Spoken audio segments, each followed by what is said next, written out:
Jarrod Hines. I'm an associate professor of psychology in the psychology departments, and the course that we're talking about is Research Methods in Psychology, which is Psych 271.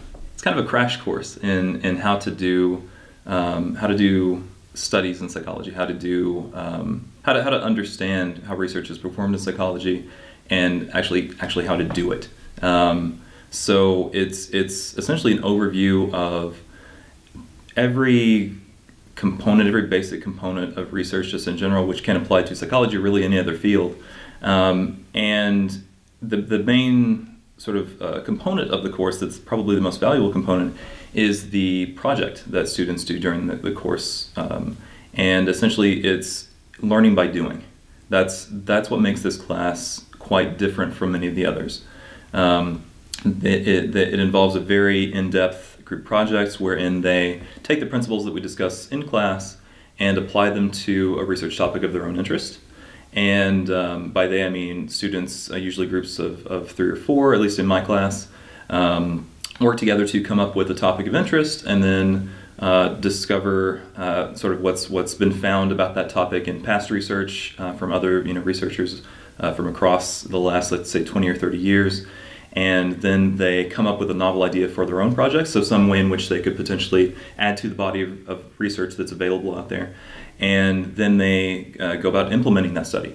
And it requires a lot of time and dedication on their part, but they also get a great deal of support as well. And I think that's one thing that students should probably keep in mind, is that it is rather daunting, just in terms of the amount of content that we cover and the amount of sort of activity that's involved.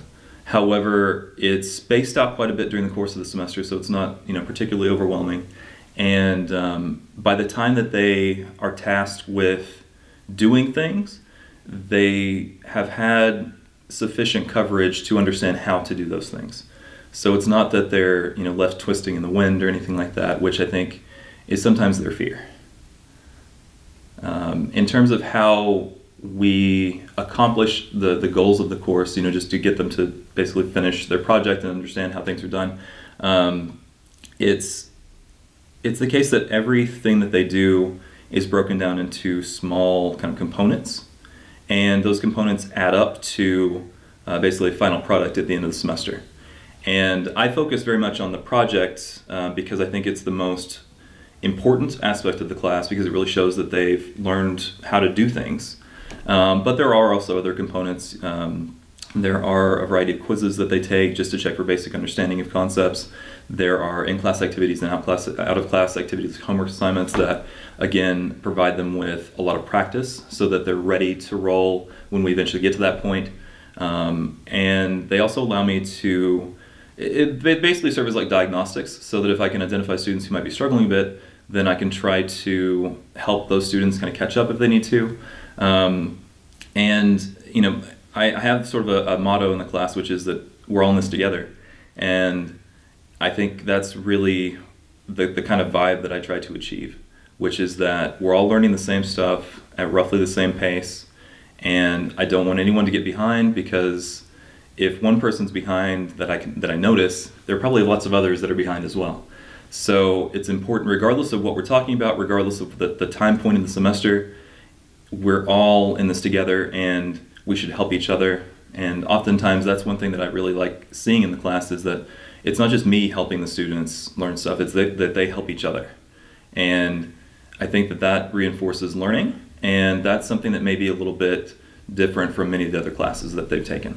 Essentially, the lecture component is where we have kind of an overview of all the basic concepts associated with research. So validity, measuring what you're supposed to measure, reliability, consistency in the data, and trying to assess whether it is consistent or not.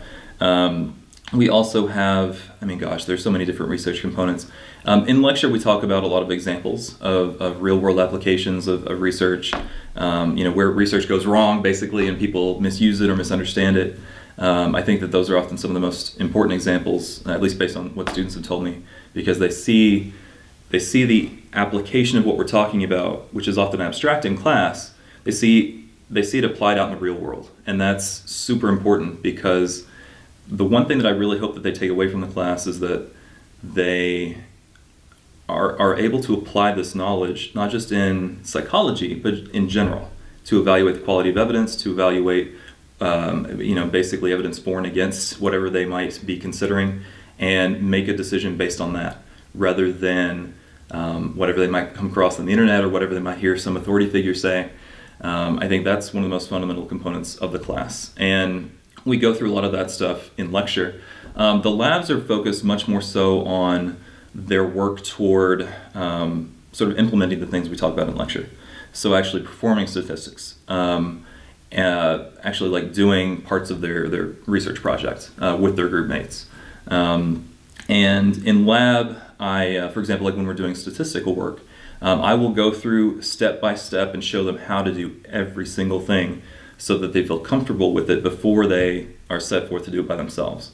And that's sort of, again, kind of one of the themes of the class. They get a lot of exposure, or at least as much as I can cram into the semester, before they actually go off and do things by themselves, so they feel comfortable. Because I think this can be a really overwhelming experience, and I want to try to limit that as much as I can. I think the main thing is that people need to be skeptical of pretty much everything. And what I mean by that is not like skeptical to the degree of like being paranoid or something like that, but rather they need to be familiar with the idea that they should investigate the claims that people make and not just take them at face value. And that's especially true of claims made by corporations, claims made by politicians, or any sort of other authority figure, because these people have various agendas and will often misrepresent things, misrepresent the world or facts. And it's important to try to determine for yourself what's accurate and what's inaccurate. And the class and its components allow people to be able to do that more easily than they could before. And I think just that's part of being an adult, like a functional adult, making evidence-based decisions rather than just being told what to think.